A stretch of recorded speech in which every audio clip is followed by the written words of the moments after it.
Auzubillahi minasyaitonirrajim. Bismillahirrahmanirrahim. Assalamualaikum warahmatullahi wabarakatuh. Alhamdulillah wassalatu wassalamu ala Rasulillah wa ala alihi wa sahbihi wa man walah. Subhanaka la ilma lana illa ma 'allamtana innaka antal alimul hakim. Wala haula wala quwwata illa billahil aliyyil azim. Asyhadu an la ilaha illallah wahdahu la syarikalah wa asyhadu anna sayyidana Muhammadan abduhu wa rasuluh.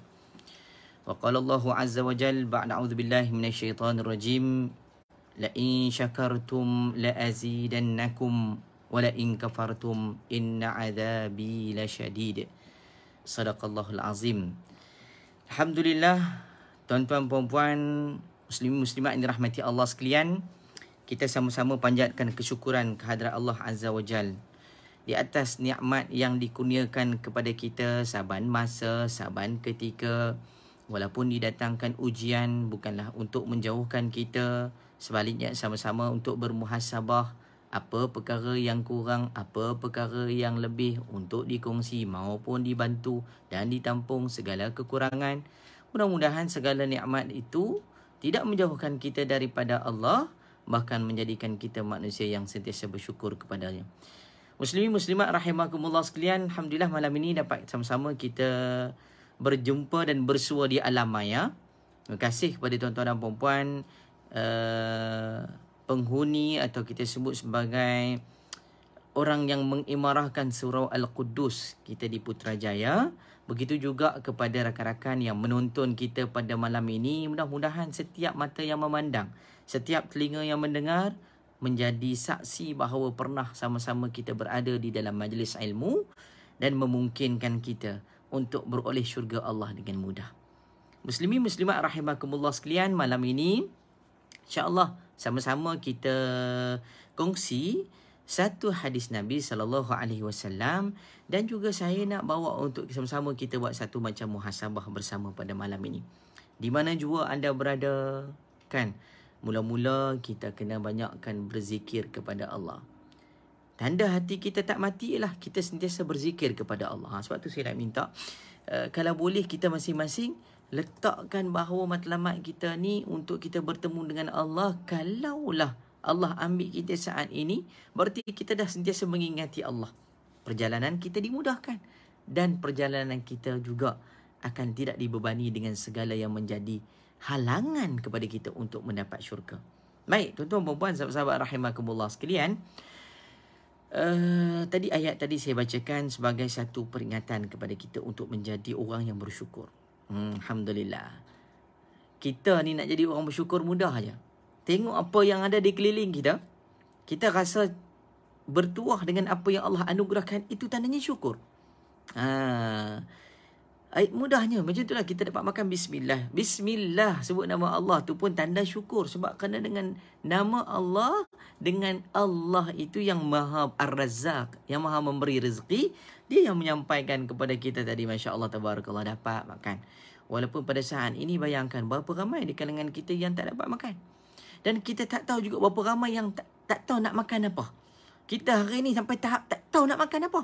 Orang lain makanan tak tahu apa-apa. Menu apa bang? Tak tahu. Makan malam tak jumpa makanan dan sebagainya. Untung kita hari ni, kan, celik-celik mata, makanan atas meja.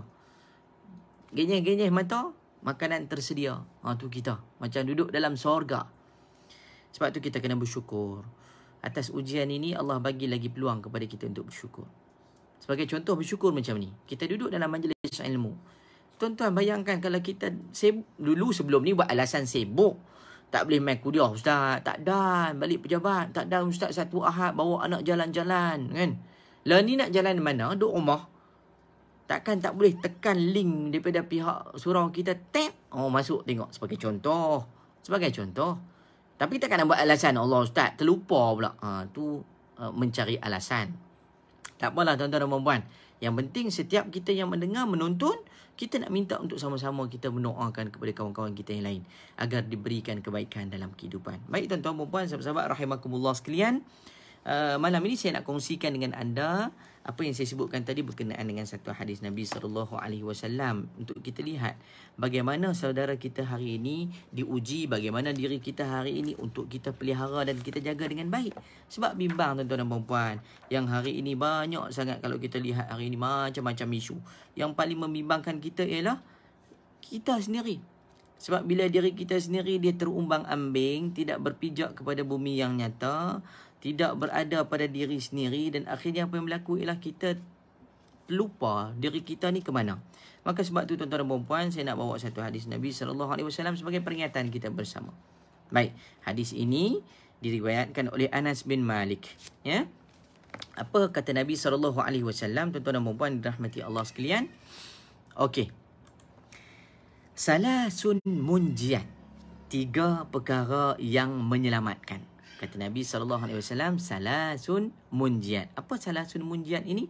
Salasun munjiat ini ialah 3 perkara yang menyelamatkan, dan saya letakkan di sini untuk kita dengar betul-betul apa perincian daripada Nabi kita Muhammad SAW. Baik. Salasun munjiat, 3 perkara yang menyelamatkan kita, tuan-tuan dan puan-puan. Tolong dengar baik-baik. Pertama, khasyatullahi ta'ala fi sirri wal alaniyah. Takut pada Allah saat kita sunyi, suasana kita bersunyi-sunyian ataupun dalam keadaan terang-terangan. Itu yang perkara yang pertama, perkara yang menyelamatkan kita. Yang kedua, wal adlu fir ridha wal ghadab. Berlaku adil dalam suasana kita redha, maksudnya emosi kita stabil, akal kita waras, kita boleh menentukan okey, betul, adil. Pada keadaan redha dan juga dalam keadaan marah, emosi tak stabil. Ni payah tuan-tuan, ya. Nak menyelamatkan kita. Dan perkara yang ketiga disebut oleh Nabi SAW, iaitu wal qasdu fil faqri wal ghina. Berjimat cermat ketika kita kurang ada harta, maksudnya fakir, dan juga dalam keadaan kita waktu itu berharta ataupun kita kata kaya. Ini peringatan daripada Nabi untuk kita bersama-sama, iaitu menunjukkan bahawa 3 perkara yang boleh menyelamatkan kita dunia akhirat. Pertama, takut pada Allah di saat kita bersunyi-sunyian, ataupun kita katakan di saat kita berseorangan, ataupun ketika kita bersama dengan kawan-kawan ramai bersecara terang-terang. Baik, yang kedua, berlaku adil pada keadaan kita redha dan dalam keadaan kita marah. Yang kedua. Yang ketiga, kita nak cerita bahawa kita kena berjimat cermat di saat kita fakir, maksudnya kita tak ada harta, ataupun di saat kita kaya. Tuan-tuan dan puan, sahabat-sahabat rahimakumullah sekalian, cuba lihat suasana kita hari ni. Kita berdepan dengan pandemik COVID-19. 3 perkara ni betul tak? Kita sedang usaha untuk menyelamatkan diri kita daripada satunya fitnah dunia, yang kedua daripada api neraka. Kalau kita takut kepada Allah di saat kita berjumpa dengan orang, ataupun di saat kita duduk dalam suasana orang ramai, kan, kita nak curi segan, kita nak berkata dusta takut orang nampak, orang tengok, kita nak buat suatu benda yang mungkar, pasti orang akan kata kat kita. Ini situasi khasyatullahi ta'ala fil alaniyah, dalam keadaan terang-terang. Tapi fis sirri tu yang agak susah. Sebab tu nak cari sesuatu yang membawa kepada kita nilai kepulangan yang terbaik, yang termahal, yang mendapat syurga Allah. Tengok dalam Quran Allah sebab apa?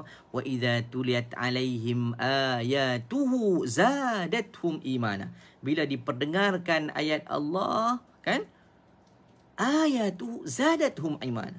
Bertambah keimanan dia, kan? Itu tak kira awal lagi. Bergetar hati. Bila orang baca ayat Quran, bila diperdengarkan tentang penjelasan daripada Quran, kalam Allah, bergetar jiwa mereka. Ni kita nak tengok khasyatullahi ta'ala ni. Takut kepada Allah. Kalau hari ni tuan-tuan dan puan-puan, kita tengok situasi kita hari ni. Kalau kita takut kepada Allah, nescaya kita tidak akan berlaku khianat kepada diri kita. Pastinya kita tidak akan berlaku dusta, berbohong kepada masyarakat, kepada orang awam. Kalau hari ini kita takut pada Allah, sudah pasti kita tak buat maksiat depan manusia. Depan manusia memang kita tak berani. Depan manusia tak berani. Belakang manusia, hanya Allah yang bersama dengan kita. Sebab tu kadang-kadang ayat ni, cerita ni memang orang tak berani. Orang tak boleh dengar, tak boleh tengok, tak best Ustaz. Ya, memang tak best. Sebab buat maksiat lagi best. Sebab kita menipu tu seronok. Sebab kita khianat ke orang, zalim ke orang, itu yang paling best. Kena orang, biar pi.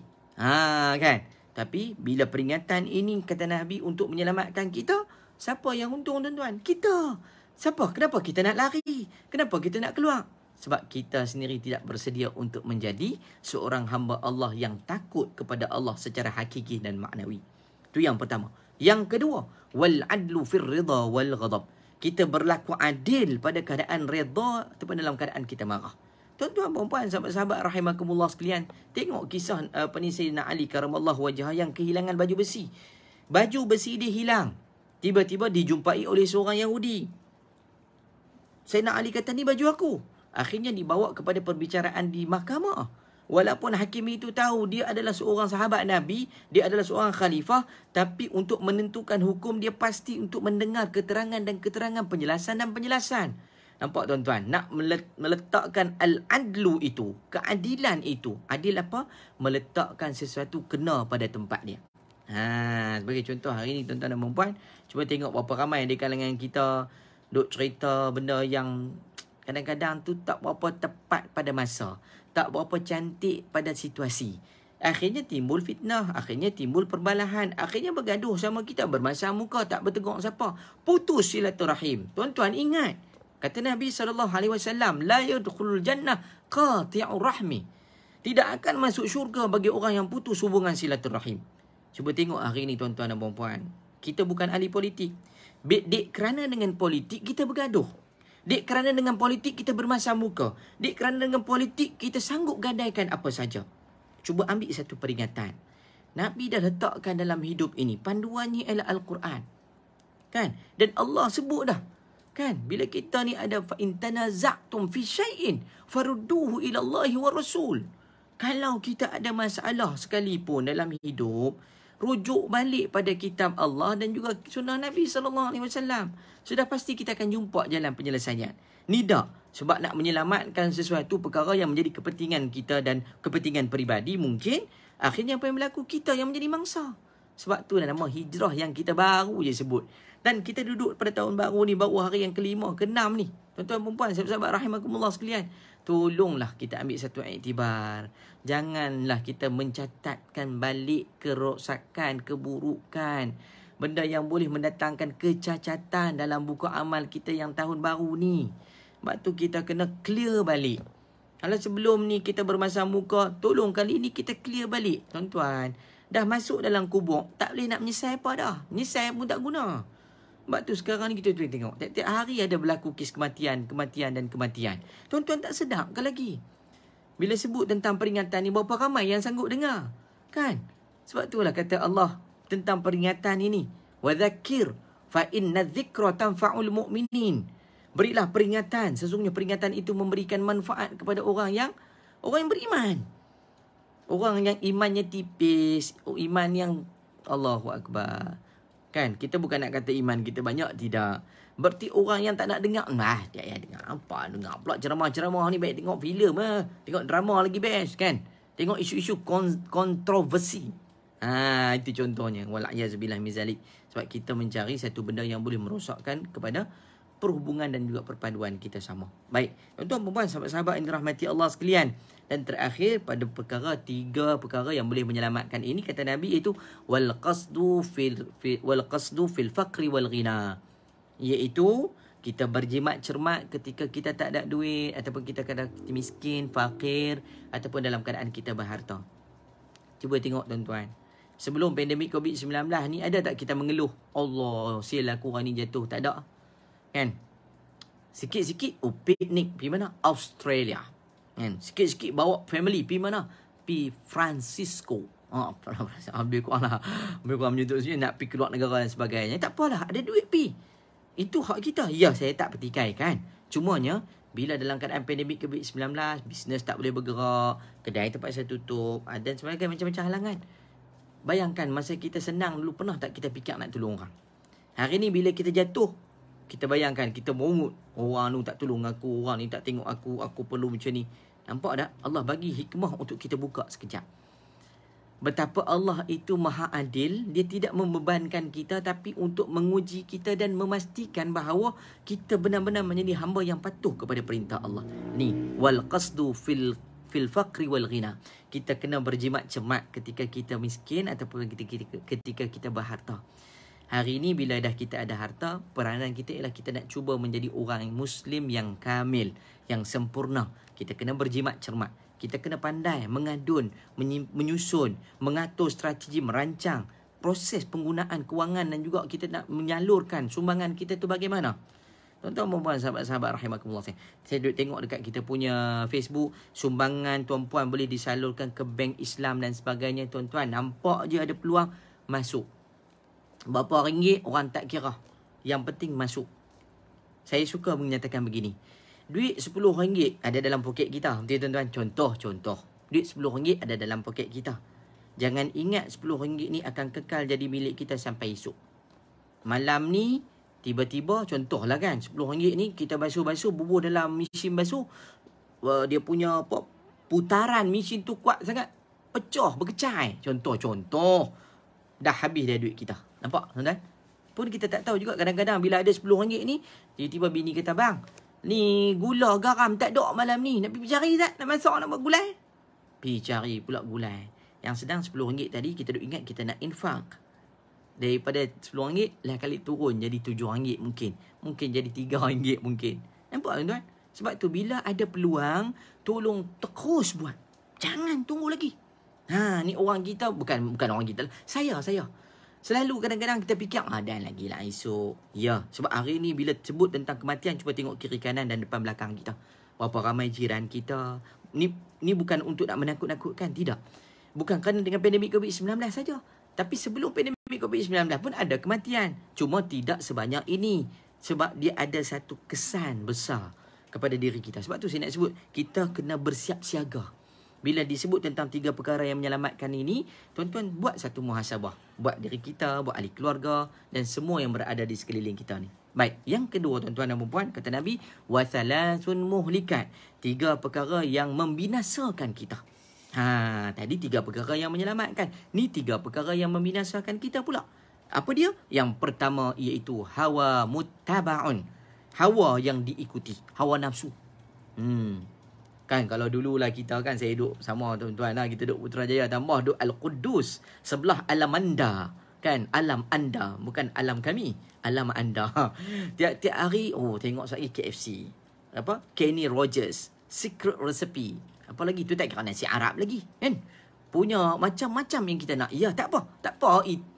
Orang duk kata, Ustaz, saya ada duit Ustaz. Ya, tak apa.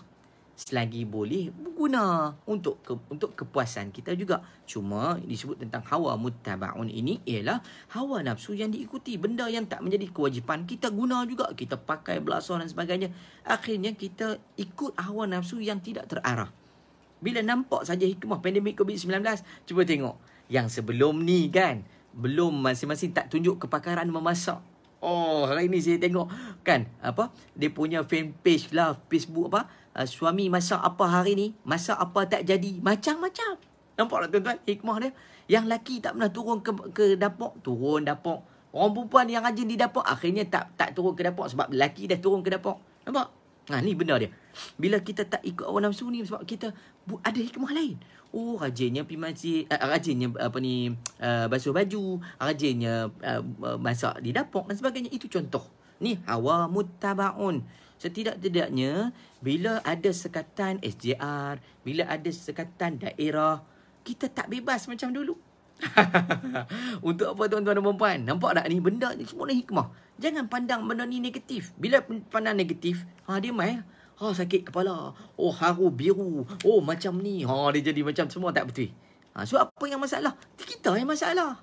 Sepatutnya kita kena betulkan balik untuk selesaikan masalah. Itu yang pertama. Yang kedua, wasyuhun muta'. Apa wasyuhun muta'? Orang yang kedekut ditaati. Wal'iyazubillahi min zalik. Kita beruntung tuan-tuan dan puan dalam Malaysia ni, daripada kepimpinan kita, daripada menteri, daripada orang besar-besar yang kita kenal, rata-ratanya semuanya orang yang baik-baik, orang yang rajin berinfak. Ni tambah macam surau kita Al-Quddus, saya dipahamkan hari tu masa baru buka kan, sebelum dirasmikan, saya pergi baca khutbah, depa kata masa tu kita buka tabung sebelum bulan puasa. Tahun bila asalnya tahun ni lah, bulan 2 ke bulan 1 saya pergi dulu kan. baru buka kan. Bulan 3 buka, bulan 2, bulan 3 kan surau ni kan. Bagi contoh. Katanya kutipan daripada orang awam dah cecah 40,000. Saya kata memang macam ni lah Al-Quddus. Nampak tak tuan-tuan? Jangan terhenti. Bila dah tak ada orang begini, tak jumpa, masjid tak buka, tak payah bagi duit. Bukan. Walaupun masjid tak buka, pintu syurga sentiasa terbuka untuk kita. Tu dia saya nak cerita. Walaupun pintu surau tak buka, pintu syurga sentiasa terbuka untuk setiap orang yang namanya Muslim, yang berinfak, yang rajin bersedekah, yang rajin menolong orang. Tuan-tuan, bagi kat masjid. Sebab kita tahu surau kita masjid ni tempat yang memang kita yakin orangnya jujur. Progres ni adalah untuk ummah. Manfaatnya besar. Tambah-tambah tuan-tuan wakaf harta. Harta tuan-tuan tak boleh siapa ambil. Tuan-tuan tu tahu tak, harta tu akan jadi harta yang berjalan. Harta yang menjadi ibarat air yang mengalir tak akan putus. Tuan-tuan duduk dalam alam barzakh pun, kita punya saham akhirat tu berjalan. Kita akan terima. Berbahagialah kepada orang yang selalu infak, selalu berwakaf, selalu bersedekah. Tuan-tuan perempuan, sebab tu saya suka. Kalau nak kira macam saya pun berinfak masa saya untuk bersama dengan kalian di Al-Quddus ini. Baik, yang kedua iaitu wasyuhun muta'. Dan yang ketiga iaitu wa'ijabul mar'i bi nafsi. Seorang yang rasa ujub terhadap diri dia sendiri. Ni yang kita bimbang, wala'iyyazubillah tuan-tuan perempuan, sahabat-sahabat rahimakumullah sekalian. Ya, siapa pun kita, amal kita ni Allahu Akbar, kadang-kadang tak besar mana. Jangan fikir kita solat 5 waktu tu kita dah lepas. Kan? Jangan ingat kita baca Quran saja timbangan kita dah berat. Jangan ingat kita keluar zakat, bersedekah tu kita dah rasa ni dah sempurna dah amal aku. Wala'iyyazubillah. Bila sebut tentang ujub ni kita bangga pada diri kita. Kan? Tuan-tuan, saya telah menyedekahkan. Saya telah kan contoh-contoh kita kan, kadang-kadang nak cerita kat orang ambil gambar. Tak apa kalau harta orang awam, tak apa. Contoh kita buat kutipan surau masjid kan. Kita nak buat satu-satu progres, kita ambil gambar, kita cerita dalam Facebook. Tak apa, tu nak cerita duit tadi digunakan ke jalan yang betul. Yang masalahnya ialah duit kita pergi cerita ke orang. Duit orang kita pergi cerita bahawa duit kita. Tu lagi salah. Tuan-tuan. Bimbang apa tuan-tuan ni? Namanya wa'ajabul mar'i bi nafsi. Terkandung di kalangan 3 perkara yang membinasakan. Wala'iyyazubillah min zalik. Tuan-tuan, tolong ambil satu sebagai awasan. Setiap perkara namanya ibadat terutamanya. Jangan fikir ia satu benda yang boleh kita bangga-banggakan. Alhamdulillah aku dah selesai tahajud malam ni. Aku bermunajat padamu ya Allah. Okey, tak apa kalau kita nak share doa. Tapi kalau sebab ujub ni kita bangga pada diri kita sendiri. Riak kita menunjuk-nunjuk. Ujub ni kita rasa, aku rasa hari ni malam ni aku bersama dengan Ustaz Nabi daripada awal. Tadi orang lain duk rajin keluar masuk. Dah lah tak like share. Aku tak tengok Ustaz Nabi daripada awal sampai lah ni. Kan? Lepas tu pula like share pula banyak grup. Aku dah dapat jaminan syurga. Tuan-tuan, bimbang. Ujub bukan tak boleh kita bersangka baik. Ujub ni kita bangga sampai lupa. Benda tadi baru sikit, tak banyak pun. Ya, tuan-tuan perempuan yang dirahmati Allah sekalian. Macam mana kita nak lihat dalam hidup kita hari ini? Imam Abu Lais As-Samarqandi meletakkan bahawa ada 4 perkara kalau kita boleh buat, boleh menyelamatkan namanya ujub tadi. 4 perkara. Pertama disebut bahawa taufik dan hidayah, kalau kita ingat benar-benar bahawa ia datang daripada Allah, dia adalah satu hadiah yang cukup istimewa. Hidayah ini petunjuk, taufik ini adalah kekuatan, kesungguhan kita untuk kita berada pada posisi sebagai Muslim.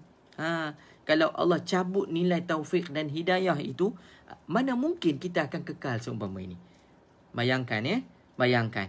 Kalau hari ni kita merunguk kerana dengan surau masjid ditutup, merunguk kerana dengan surau masjid meletakkan kapasiti yang begitu kecil, kita nak pergi mayang pun tak boleh, sebagai contoh. Bayangkan tempat lain tak apa, mai, come, here. So dia akan memberi satu impak. Tapi kita tahu bahawa taufik hidayah ini daripada Allah. Sudah pasti kita akan rasa hilang sifat bangga pada diri sendiri. Itu pertama yang disebut oleh Abu Lais As-Samarqandi, seorang ahli sufi. Yang kedua disebut bahawa setiap nikmat ini datang daripada Allah. Aku perlu bersibuk-sibuk untuk sentiasa mensyukuri nikmat Tuhan. Kan ayat yang saya bacakan di awal tadi. La in syakartum la azidannakum. Jikalau kamu sekalian bersyukur, aku akan tambah. Tuan-tuan, tu sebab tu saya pesan untuk kawan-kawan saya. Bukan saya nak dedahkan sesuatu yang boleh membanggakan diri saya, tidak. Orang selalu tengok saya, Ustaz, banyak dapat pemberian orang lain. Sekejap lagi saya review orang, review barang ni. Semua tu kawan-kawan minta tolong. Untungnya, kita dapat benda tu percuma. Kan? Maksudnya pemberian lah orang. Saya pun tak minta, orang bagi. Alhamdulillah, macam-macam. Okey, saya nak sebut satu je tuan-tuan. Iaitu, setiap yang kita dapat, kita kena bersyukur. Bersyukur ni maksud apa? Jangan kita rasa, amboi aku dapat yang ni je. Hak ni yang bagi. Macam tu. Bila kita tak bersyukur, maka takkan dapat benda lain. Tuan-tuan bersyukur. Walaupun kita diuji betul tuan-tuan. Allahu Akbar, apa sangatlah daripada diri kita. Lagi banyak kita bersyukur, lagi banyak pemberian Tuhan dekat kita. Sebab tu jangan merungut. Ni punya punca kuasa ni macam ni, jadi macam ni. Dah tutup sangat macam ni, nampak macam ni. Prak belum. Marah.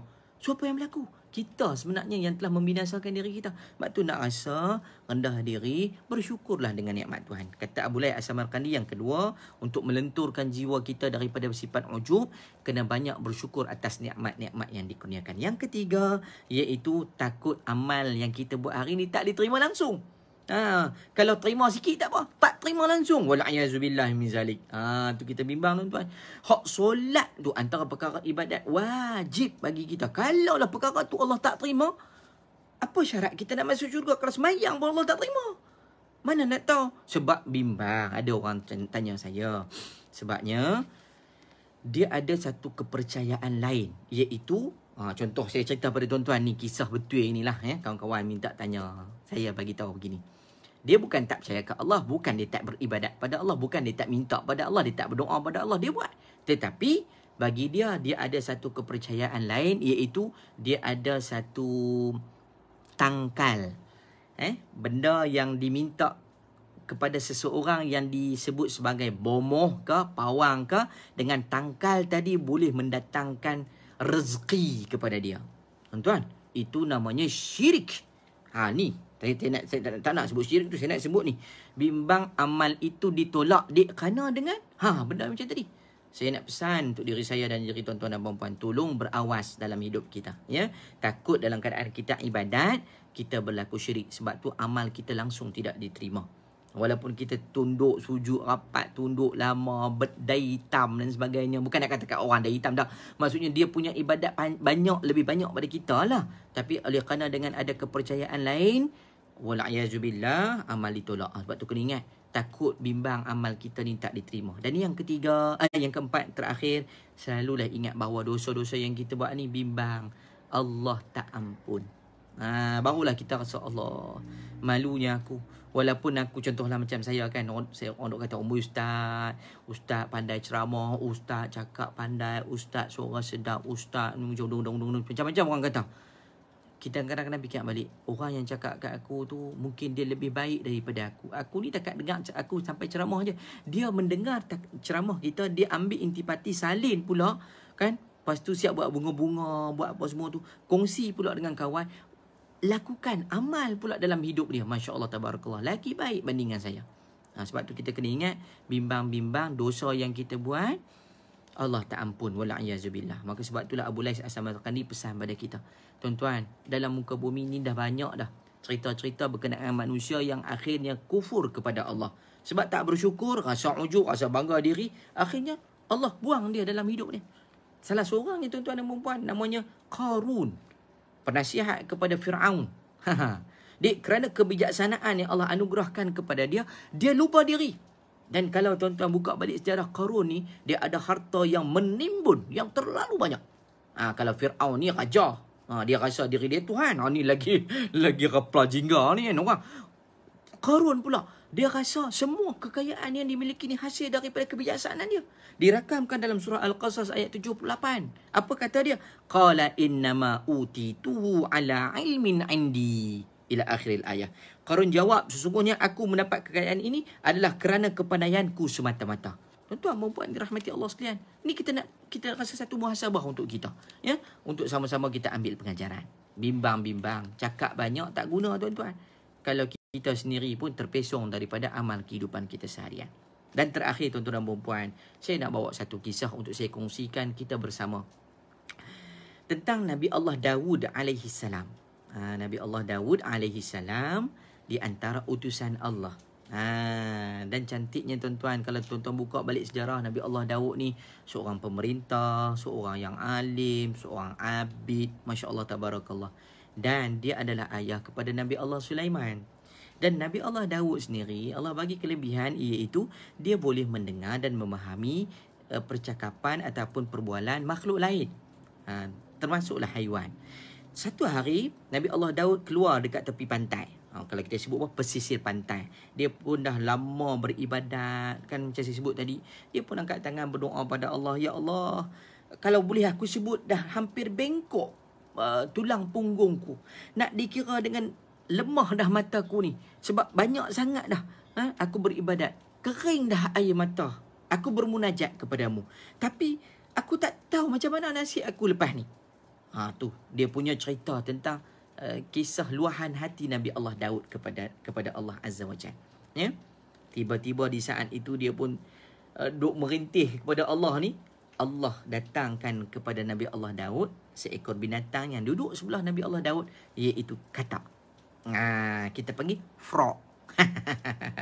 Tuan-tuan dan sahabat rahimakumullah sekalian, Nabi Allah Daud nampak katak sebelah, kerana katak tadi bercakap dengan beliau.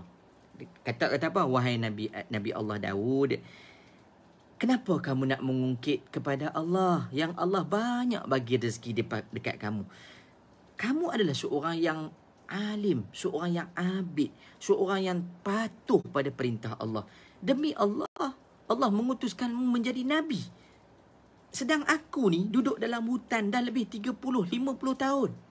Aku juga melakukan perihal yang sama macam kamu. Aku bertakbir, bertahmid, bertasbih kepada Allah.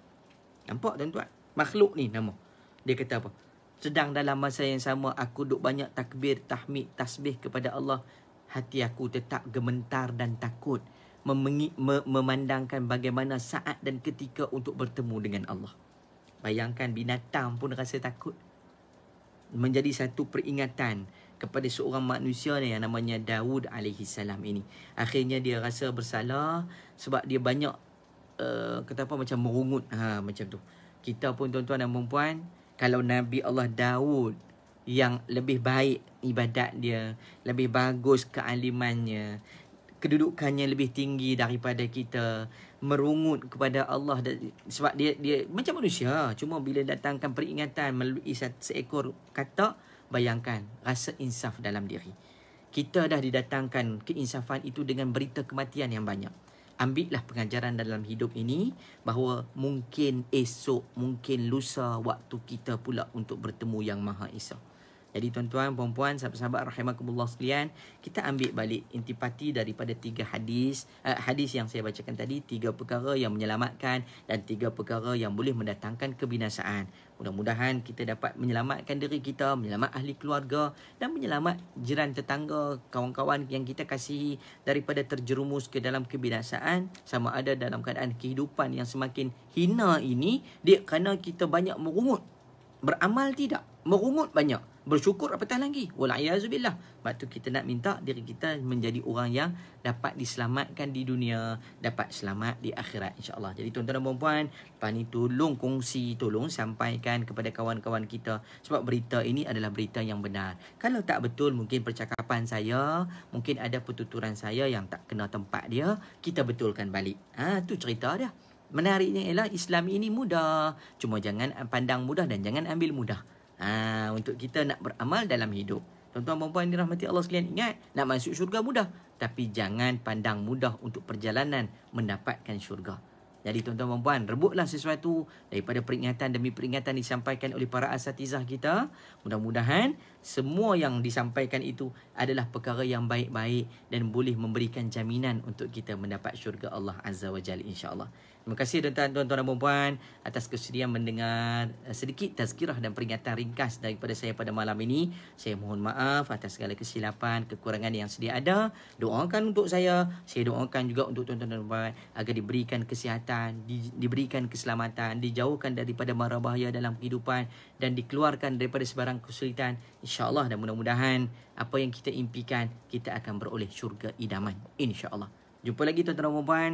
Selamat menjalani ibadah, solat, zakat, puasa, haji. Kita doa mudah-mudahan ya. Yang penting kita menjadi seorang Muslim yang kamil. Doalah yang baik-baik untuk kita dan juga untuk masa depan bangsa dan juga negara kita, insya-Allah. Terima kasih banyak yang sudi menonton saya pada malam ini. InsyaAllah jumpa lagi. Siru ala barakatillah. Wassalamualaikum warahmatullahi wabarakatuh.